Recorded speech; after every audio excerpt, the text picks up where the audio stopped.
Hello and welcome back to Aetheral Space 6.3, What the Dark Has. We are back. Hi, it's me, the greed of a beast. We're continuing Tanhony's the greed adventures personified. of Muzazi. Yes, I'm really excited about this arc. On one hand, I'm loving these long chapters in the Muzazi arc, but on the other hand, that makes me feel like this is only going to be like a 10-chapter arc. But still, I'm enjoying it while it lasts. So last time on Aetheral Space, you guys, it's still new for you, but it's been like 4 weeks for me, so this recap's more for me than myself, but basically, the detective, what was his name again? Winston Grace. Yes, Winston, Marie, and Muzazi all split up to deal with like these cultists that were trying to get the attention of a group. What was their name? Dark Star?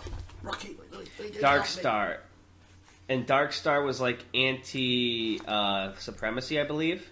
Anti, everyone, basically. Anti-everyone. So they each had to fight like Aether people, and they kicked their asses. Yeah. And now we're in the aftermath of that. And then they got, Grace got a name from the last guy. He got spoiled. What was Winston's voice again?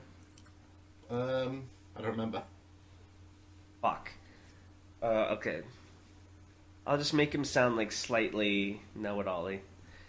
Personally, Winston said, lying back in his hospital bed, I thought I'd done pretty well until I found out about all their internal bleeding. Muzazi sighed at his bedside, rubbing the bridge of his nose. Officer Grace had collapsed shortly after returning to Landfall 01. Apparently, one of his broken ribs had caused bleeding, and he hadn't realized, as he'd forgotten to turn his sense of pain back on. If there hadn't been anyone else around when he'd finally collapsed, he very well could have died. He'd been taken here to Landfall 01's primary medical facility, which wasn't saying much. Most of the rooms were filled with spacers who'd suffered from industrial accidents or the effects of air contamination, but even so, they were so short-staffed that medical automatics were handling the bulk of the workload. The sterile white room was infested with the sickly sweet stink of panacea, like rotting sugar. Marie was standing on the other side of the bed, her own expression much less sympathetic. Katashi Oliphant Hidaka? She asked curtly. That's definitely the name the guy told you? Yeah, Winston pouted, and after I specifically asked him not to. She sucked in air through her teeth. Oliphant clan, huh? This is going to be a pain. Muzazi couldn't help but agree. The Oliphant family controlled the lion's share of organized crime within the supremacy, so dealing with them usually became very complicated very quickly. Oliphant Hidaka wasn't a branch he was familiar with, and it was surprising that they had a presence on such a small planet, but he still didn't relish the prospect of dealing with them. It bodes ill if the Oliphant clan have allied themselves with Darkstar, Muzazi said grimly, folding his arms. I know it seems cowardly, but perhaps we should contact the Commission and request backup before attempting to capture Katashi. There's no telling what pieces the combined forces of Darkstar and the Oliphant clan could have in play. What? Marie scoffed. You think the Abyssal Knight might be waiting behind the door? Muzazi felt his face flush at the mockery, but he kept his composure all the same. We should proceed as if that is a possibility, yes. Both of them turned to look at Winston, as the young man grunted in pain. He'd moved to flip his pillow over and apparently aggravated his injuries. He waved a hand to reject help that wasn't being offered. The Oliphant clan isn't working with Darkstar, he said dismissively, still wincing. If they were, that idiot wouldn't have dared to tell me the name of one of their operatives. Even if I hadn't killed him, they would have. And the way they'd have done it would have been 100 times worse. I imagine that guy and his buddies used to work for this Oliphant Hidaka, so that was the first name that popped into his head. And if you're wrong? Muzazi raised an eyebrow. Winston smiled. I've never been wrong once in my life. Don't get me wrong, it's still a good idea to question this guy. I assume find out who poached his goons. But we don't need to worry about Darkstar kicking our faces in. He shifted in his bed. We can go check him out as soon as they fix me up with panacea. Marie stepped away with just the slightest smirk on her face. Winston furrowed his brow. What? About that, she put a hand on her hip. Panacea's really better for replacing than repairing, so they're probably going to put you on a regimen of stimulants and regen gel, which is going to take a couple of days. Let me be honest, we're not waiting a couple of days. Muzazi nodded apologetically as he went to join her. We'll return once we've questioned the man. At that point, we'll share the information we've learned, and you can come to a conclusion. That's the most efficient way of handling the situation. Winston did his best to sit up in the bed, but the twinges of pain sent him back down just as quick. "But that's not fair!" he whined. "What if you miss a clue or something? Come on, you guys!" Marie shrugged. The smirk didn't disappear from her face. "Life's not fair, I guess," she sighed. "Get some sleep, okay? Me and a toy will figure this thing out for you, fake ass." As the two of them left the hospital room, ignoring the protests ringing out from the bed, Muzazi couldn't help but feel that his ears would enjoy the rest as well. Me with Dragon. Muzazi tapped his foot against the cold metal floor, doing his best to stay steady in his seat, even as the bulky vehicle shook and rumbled.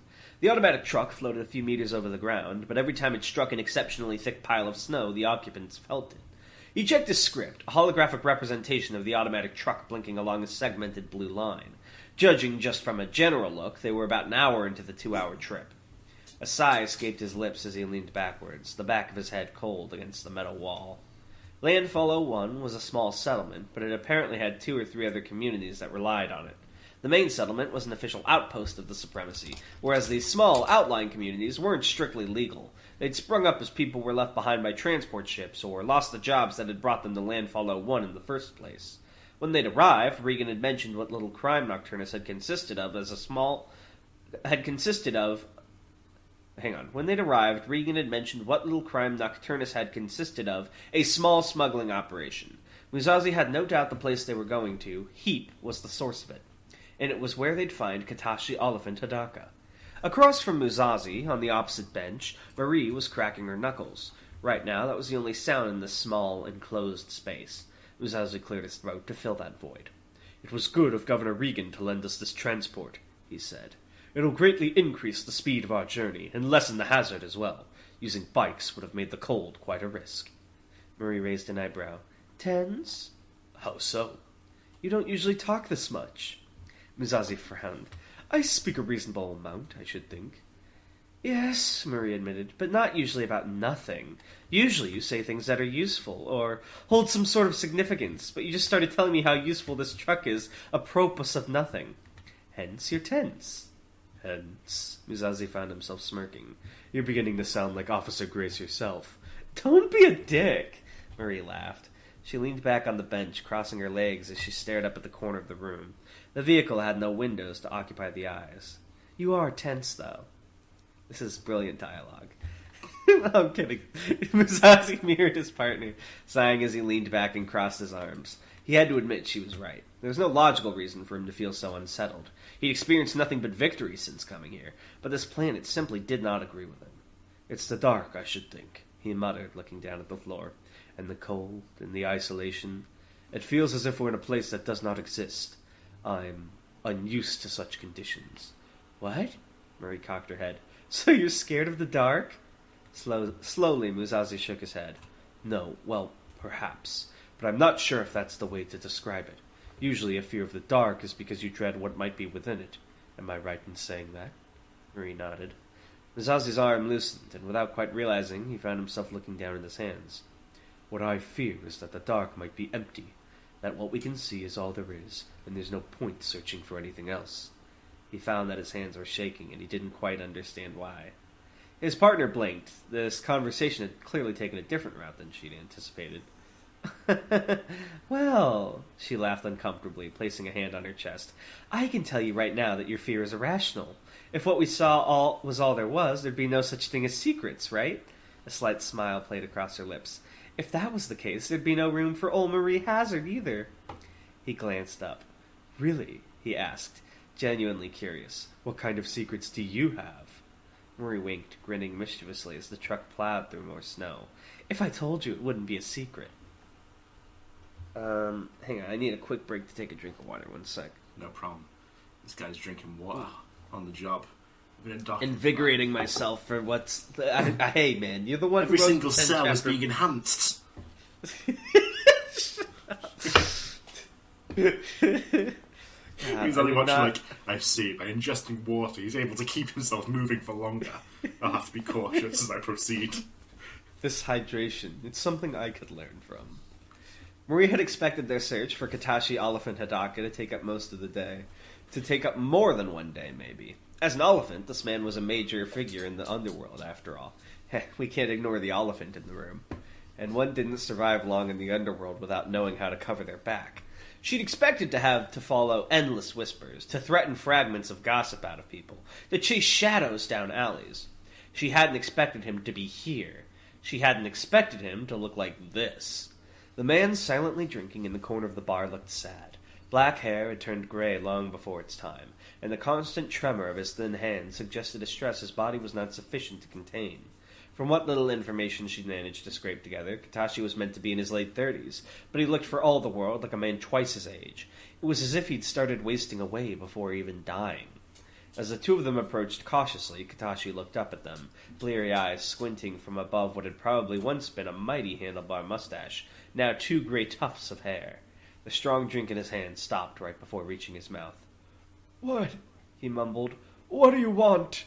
This bar, Oasis, was right on the outskirts of the Heap settlement, worthy of a visit only by the most desperate for inebriation. It was no surprise. The place was by no means inviting. Harsh silver metal had been bolted together to form the bar, and the clashing aesthetics of the rest of the furniture suggested they'd been rescued from more than a few landfills. It was no wonder that the only occupants, apart from the surly-looking bartender, were the man they were looking for and a stray drunk on a stool. "Katashi Oliphant Hidaka?" Atoy asked sternly, looking down at the man. Even faced with such a pitiful sight, his hand didn't leave the sheath of his sword. Marie had to admit that was the right decision. She, more than anyone, knew that appearances could be deceiving. This sad little man could very well still have cards up his sleeve. But she really didn't think so. "Yeah," the man replied, taking a greedy gulp of his drink. "The greed of a beast? Watch out, Muzazi!" "What about it? You here to kill me? Give it your best shot, bastard. I'll fucking end you, little fuck." Atoy looked back at Marie, a silent despair already in his eyes. The man was barely coherent. He had the bravado that only the truly wasted possessed, and the greed of a beast. They wouldn't be getting anything out of him. Unless... A new organ formed within Marie's body, designed to produce a stimulant compound, and from there, a thin, organic tube pumped those stimulants into the cactus-like needle, barely perceptible that had sprung from her palm.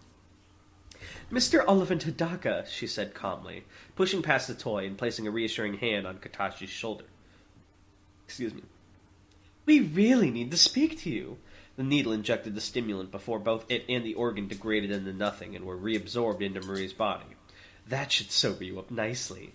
She couldn't quite suppress the smirk on her face as she watched clarity return to Katashi's eyes. His body language became just the tiniest bit more guarded. "What do you want?" he muttered, pulling his drink close, as if they were there to steal it.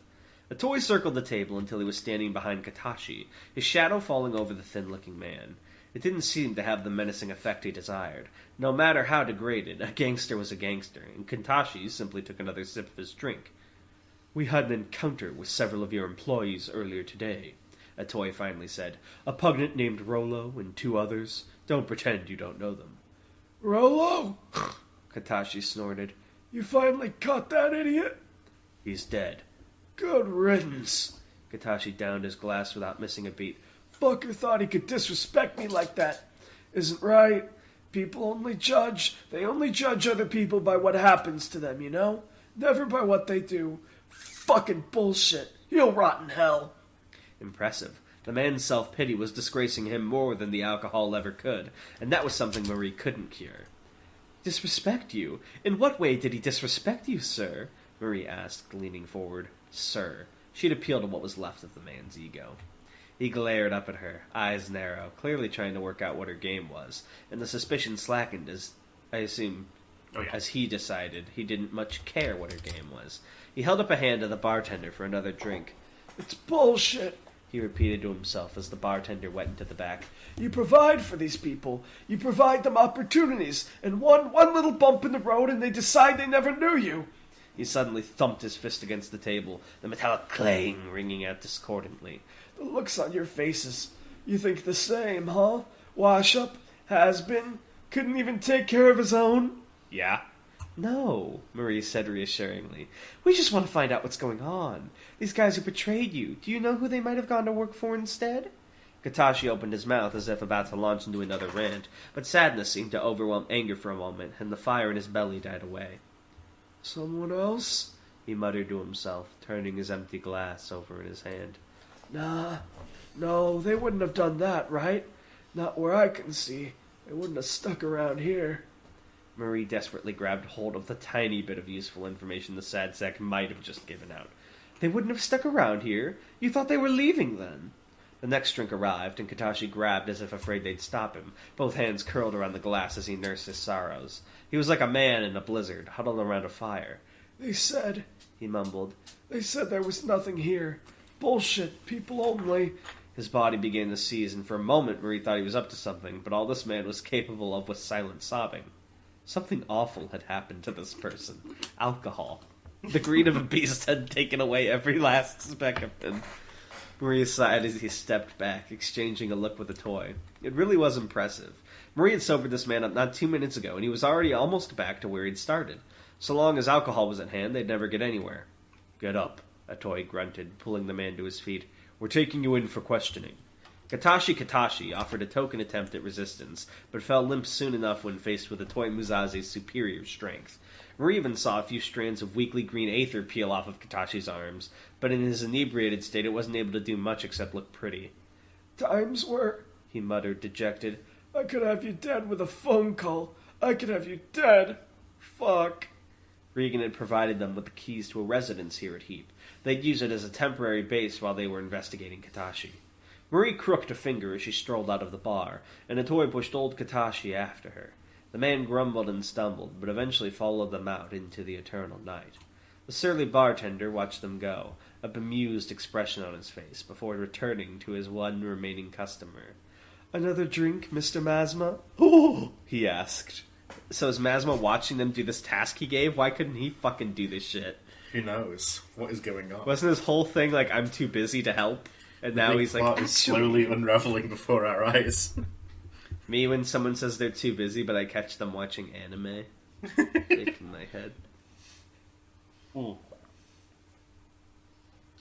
My throat. Do you want to take over for a little bit? Sure.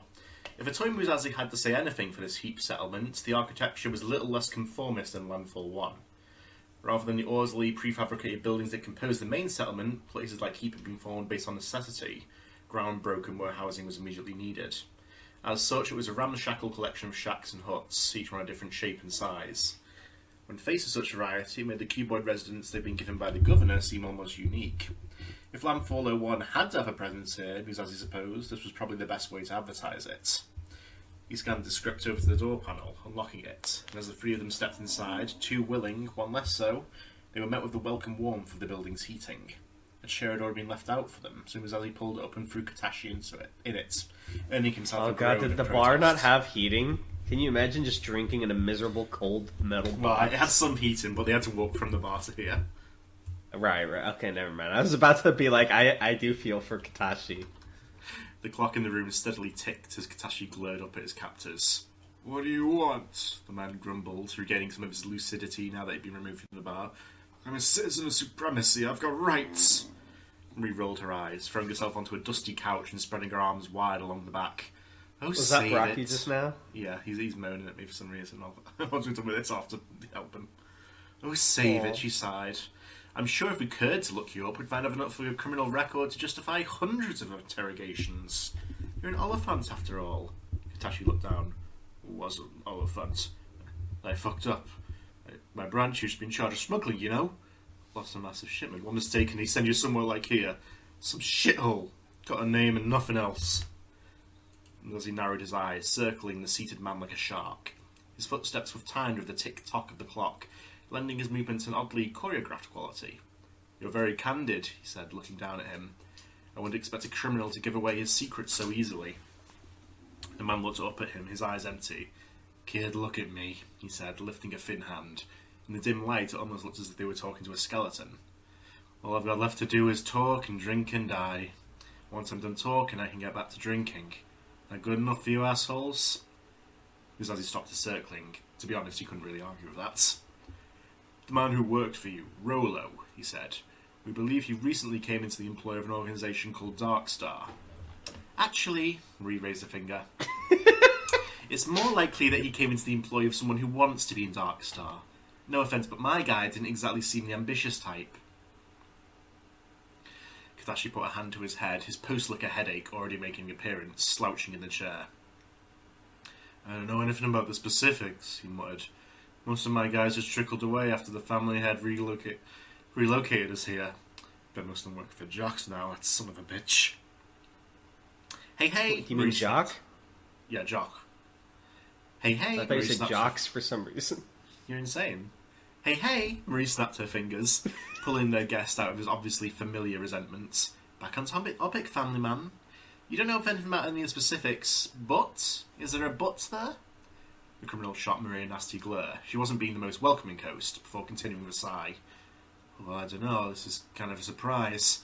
The last time I spoke to Rollo, he gave the impression he was going... Blick.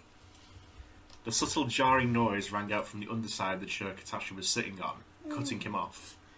He looked down between his legs, his brow furrowing. Marie sat up on the couch, Muzazi's grip tightened on his hilt. Not one of them consciously knew what that sound had been, but their bodies, honed by crisis, knew what it represented. Danger. It took another second for them to realise what form that danger had taken. The ticking they had been hearing was not from a clock.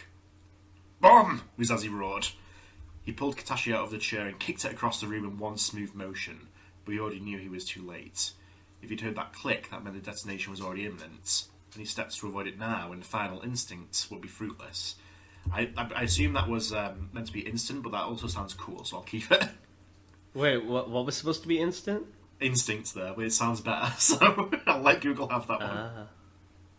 In the final moments before the explosion went off, engulfing the house, Atomu Muzazi truly believed that he was hallucinating. There could be no other explanation for what he was seeing.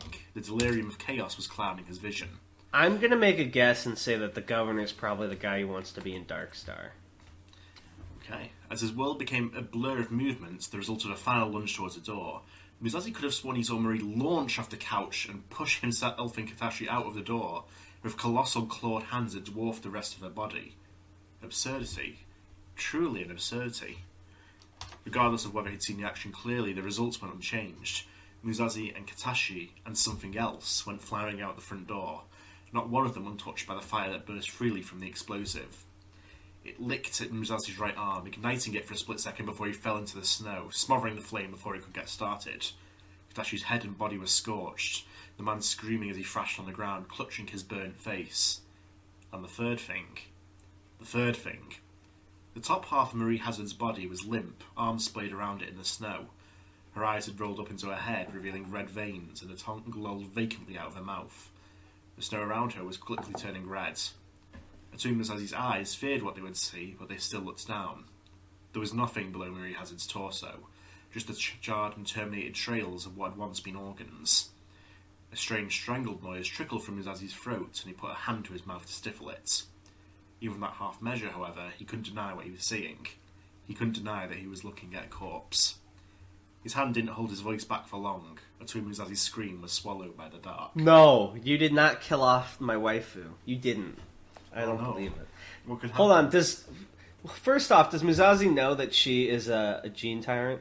He does not know this. Okay, she's totally alive then, because don't they have to, cut them into pieces? She's still got, half her body. She's good. You're memeing me. She's dead forever.